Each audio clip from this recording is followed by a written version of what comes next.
Hi, I'm Sarah. I'm from Dynamic Boards. We advertise all the non-exec director roles across the UK. Today, I'm chatting with Shona Marsh. Shona is a non-exec. She became a non-exec when she was 31. Am I right? Yeah, she's Yeah. now 32, and so like me, she became a non-exec fairly young, and I just thought I'd share something that Shona emailed me in and told me. She'd emailed me and said, look, she'd got a role through Dynamic Board. She was all delighted, but she also said that someone that she knew had sat her down and said, look, what could someone like you bring to a board? What experience have you got that would be suitable for a board? And I know Shona won't blow her own trumpet, but she has built a company from inception through a seed funding round, and it was acquired by Airbnb called Accommable. She's built a platform that enables people with disabilities to access accommodation and services in the tourism industry in a way that meets their needs. She's launched a product at Airbnb in just 2 weeks, and she's grown their experiences businesses. I've seen that when I've gone on Airbnb, and host value. She has phenomenal experience. And whenever I think about UK boards and think we need to make things up, we need a better load of skills and experience, and that is going to involve younger people as well, I think of people like Shona. So the challenge that she received is just totally unfounded. She has so much to bring to boards. So Shona, thank you for talking to me. Tell me about the two boards that you are on now. Thanks, Sarah. Yeah, and tell me about the what you could bring to a board wasn't said in a nice way either. It was like a what could you bring to a board? And I thank them for taking the time to learn about my experience at that point. So I'm really excited about the two boards I'm on. I'm also very new, so that there's lots that I'm learning at the moment.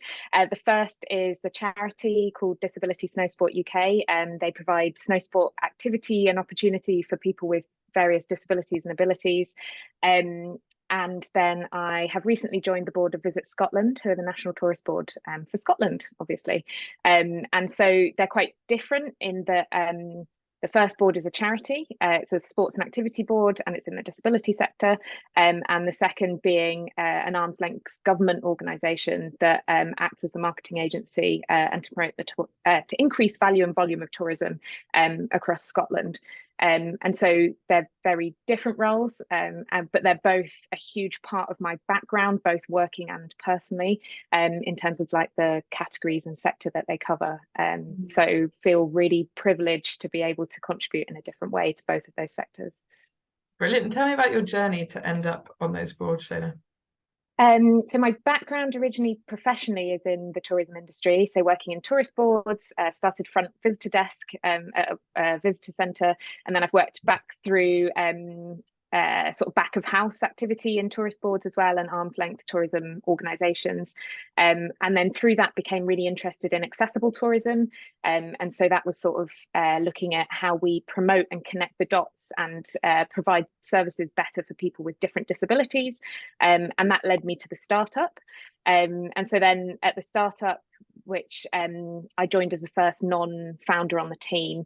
As you said, it was a platform that helped people with disabilities to find accommodation worldwide that met their needs through a new range of tick boxes and criteria, which was acquired by Airbnb after a few years of building that. So then I spent time at Airbnb integrating that business model, and then went to work in the experiences business to help grow the value of the experiences business across Northern Europe. So back to sort of my pure tourism days, I guess. And then for the last few years, I've been working with entrepreneurship programs and early stage startups to support their starting journey and to help them to reach sort of commercial viability, and look at how that startup landscape, the education of that works as well. So yeah, really mixed background, but there's bits of that that seed into both of the roles that I have now. And on the side, when I was 18, I trained as a ski instructor, and I do have the adapted ski instructor qualification. So that leads into that my interest in accessibility, specifically in the ski industry. Oh, amazing. So it really pulls together nicely, I like to think, all of the experience that I've got from the past sort of 10 to 15 years. It definitely does. So what was Yeah. the spark that said, look, I've got this experience, could I be a non-exec? So I've got a friend who I met in startup land, and she knew a really a young, dynamic sort of non-exec, and who was trying to also change the way of this working. Who happens to be Sarah, who's on the interview. And she'd said to me when I was having a bit of I think I need to do something different. I'm looking for my next step in sort of the last 5 years. She went, oh, I know this great person who's a non-exec director. Have you ever thought about doing it? I think you've got great skills, you've got really good expertise, in the way that you approach work is something that'd be really valuable. And I see some similarities between the two of you. And I was like, don't be ridiculous. I'm too young. I haven't got any experience. What value could I bring to a board? Like that exact question that I then got asked later on. But it seeded the idea of that being a thing. I don't think I even really knew it was a thing before. I knew about trustees and governors, school governors, but I hadn't really thought about there being anything else in that space.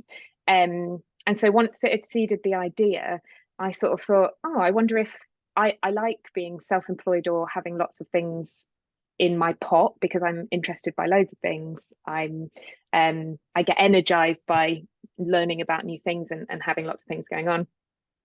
And so I thought, well, actually, as someone who does lend themselves to that way of working, that could be a way to almost professionalize that. And so then I've actually been working with a coach for the last few years who's sort of changed my approach to work and thinking of, and sort of helped me to up level myself in a way that makes me feel more confident at work and do things that more align with my values and my passions. And she said, well, do you want to go for it? Because we can sort of look at that as an option. And so it was something that was in like yes, in the next 5 years, maybe that's something I might be able to achieve. But then to be able to sit down and work methodically through like, well, how is that possible? What skills do I need? How could I achieve that? Who do I need to be talking to? How do I do it in a way that works for me and the type of board member that I would want to be? And what type of organizations would I want to look at?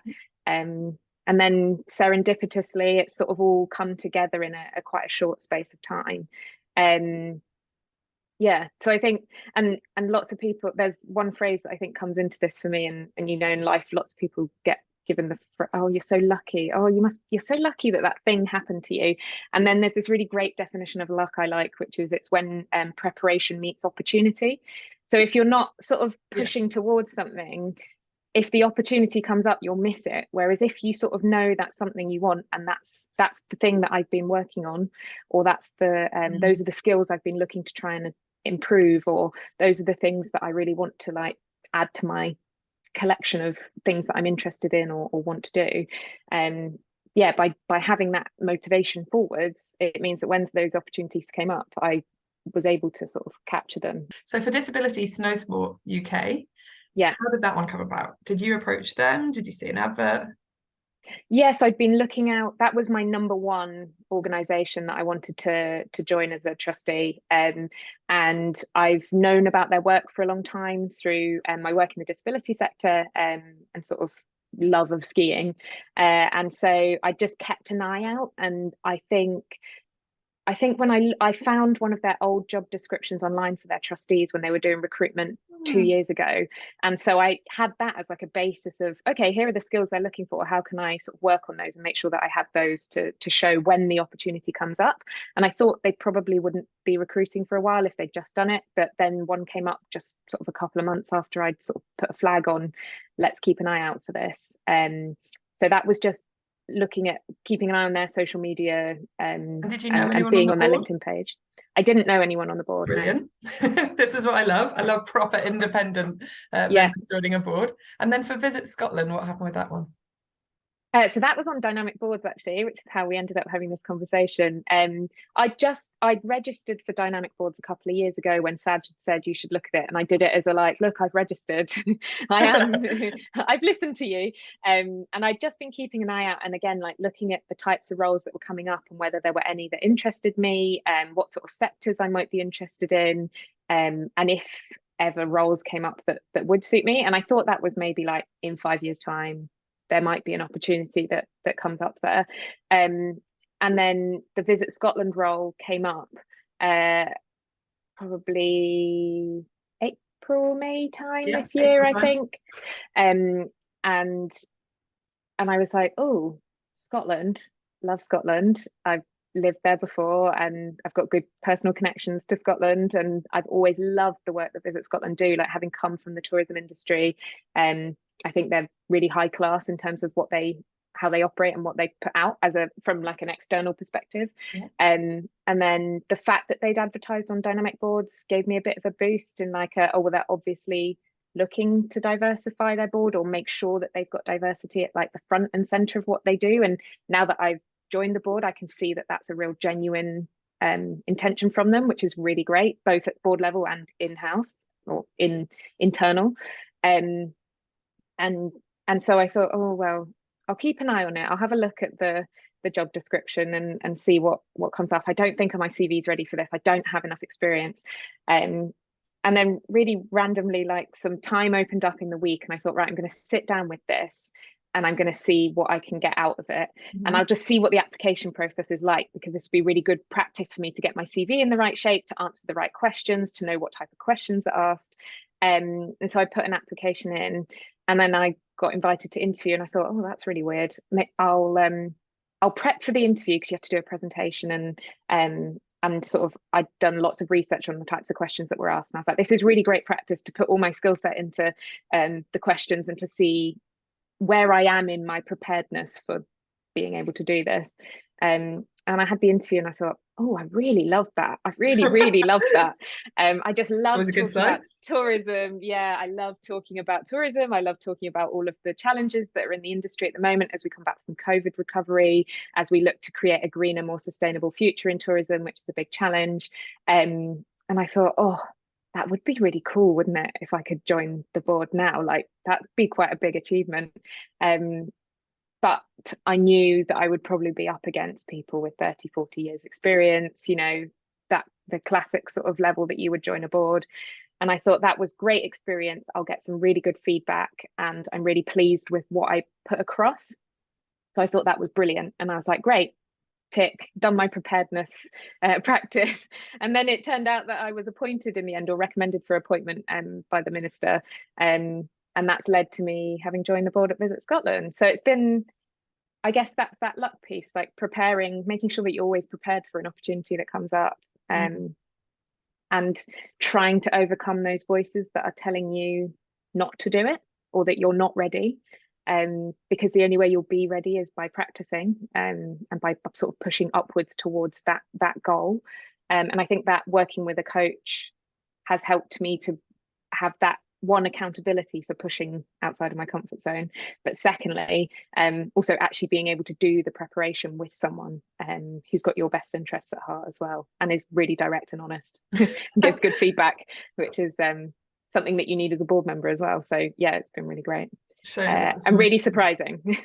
Yeah, well done. You've very quickly ended up finding yourself on 2 boards, and I hope this is the beginning of you being on boards in sort of disability tourism. They're clearly in a market that you know well, you've got expertise in, and you've gone after roles on those kind of boards. I do think that's maybe a message for some people watching this. You know, Shona didn't just go out there and throw loads of applications at all sorts of companies. You know, there was 2 organizations that really fitted her skills, her experience, and her passion, and she went after those, and she put a lot of work in by the sounds of things, and was successfully appointed onto those boards. And Shona, I know you've said you're learning, still early days. I totally get that. I feel in the same boat. But it's clear that you've got an awful lot of experience to bring. And actually, there's a reason why they didn't appoint probably someone that seemed incredibly good, that had 30, 40 years experiences. You've got a different type of experience. You're a digital native, you've got that experience working in the technology market, and that'll really help an organisation like Visit Scotland look at how, you know, the people in their marketplace, that they hear the Visit Scotland message loud and clear because they've got expertise on their board. So Shona, that is fantastic. And I just wondered, do you have any messages then for someone watching this that maybe feels the same? They know they've got some great experience, but sometimes feel a little bit down on themselves, like they're not sure they could quite do it, maybe feel like they're a bit young. What would your message be for them? I guess I still feel a bit like that. I still feel a bit like it's a strange environment for me to be operating in. And as you said, I'm still learning. I don't think we're never not learning, are we, in life? Like, the idea is that we learn from experience. Um, I'd say even if you can't get a coach, or haven't got the means for coaching, try and find someone who could be your sponsor in that way. It could be a family member, it could be a family friend, it could be someone at work. If you're happy with your manager, like knowing some of your sort of intentions, someone to hold you accountable for what your goals and ambitions are, and where you would like to be, and someone who you can maybe practice some of this with, and sort of have that discussion that helps you to up level the way that you talk and what you're talking about. I mean, I watched loads of the dynamic boards videos in preparation, because I was just like, give me information to help me. That's what I was sort of looking for, soaking that up. So talk to lots of people, and you might find that there's a lot of people in your network who you originally didn't realize were either trustees or governors. And I found that when I was looking through my LinkedIn, I just did like a search for trustee and then for governor. And whoever was first connections, and I was like, oh, there is actually some really great people in my network. And I was really fortunate. I think especially women or young people, or other people who are non-traditionally appointed to these roles, are really willing to share. So definitely talk to people. I was really lucky that I managed to sort of have a few really good conversations to sort of help me boost my confidence just to do it in the first place. I think that's the thing, is you're your own barrier most of the time. And make sure, I think the thing I've learned a lot from this is you do need the time. It's a role.